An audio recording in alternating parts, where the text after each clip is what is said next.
ভিডিওর শুরুতেই আমি যদি আপনাকে জিজ্ঞেস করি, ভাই আপনি কি মিশরকে চেনেন, কিংবা বলতে পারবেন তুরস্কের পতাকা দেখতে কেমন, আপনি বলবেন এটা আবার কেমন কোশ্চেন হলো।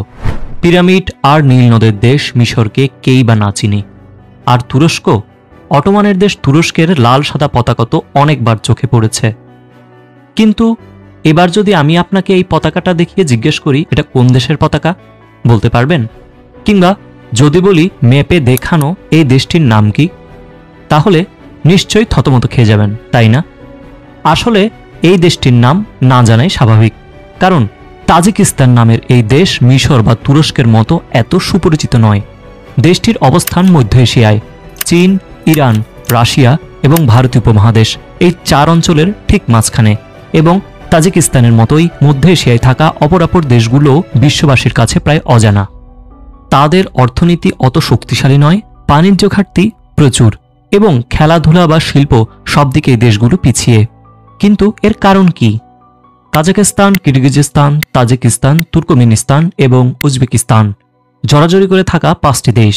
এই পাঁচটি দেশ নিয়ে গঠিত মধ্য এশিয়া পৃথিবীর কম আলোচিত স্থানগুলোর একটি, পৃথিবীর পিছিয়ে থাকা স্থানগুলোর একটি। কেন কম আলোচনা, কেন এই পিছিয়ে পড়া? উত্তর হলো ভূগোল। চলুন আপনাদের একটু মধ্য এশিয়া ঘুরিয়ে আনি, তাহলে বোঝানো সহজ হবে। কাজাখস্তান কিরগিজস্তান হয়ে চীন পর্যন্ত বিস্তৃত এক সুদীর্ঘ পর্বতশ্রেণী, যার নাম তিয়ান শান পর্বতমালা। এই পর্বতমালার অবস্থান লক্ষ্য করলে বুঝবেন এটি চীন থেকে মধ্য এশিয়াকে আলাদা করে দিয়েছে, ফলে চীনের সাথে বাণিজ্য বারবারই বাধাগ্রস্ত হয়েছে। এছাড়া রুক্ষ জলবায়ুর কারণে পর্বতমালা সংলগ্ন এলাকা বসবাসেরও উপযোগী নয়। তাজিকিস্তান এবং কিরগিজস্তান জুড়ে রয়েছে পামির মালভূমি, যাকে অনেকে চেনেন পৃথিবীর ছাদ হিসেবে। অনুর্বরতার পাশাপাশি পামির মালভূমিতে জলের অভাবও প্রচণ্ড।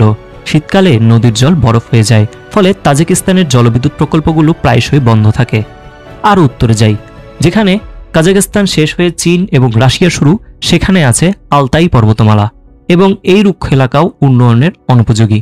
অপরদিকে তুর্কমেনিস্তান ও ইরানের সীমানায় আছে কোপেদ দাক পর্বতমালা, যা ইরান হয়ে মধ্য এশিয়া চলাচলে বাধা হিসেবে কাজ করছে। মধ্য এশিয়ার দেশগুলোর ভৌগোলিক সমস্যা এখানেই শেষ না। যেমন ধরুন একটু আগে বলা তুর্কমেনিস্তানের কথা, এই দেশটির ৭০% এলাকা জুড়েই আছে সুবিশাল কারাকুম মরুভূমি। মরুভূমির তাপমাত্রা গ্রীষ্মে 50 ডিগ্রি পর্যন্ত উঠে।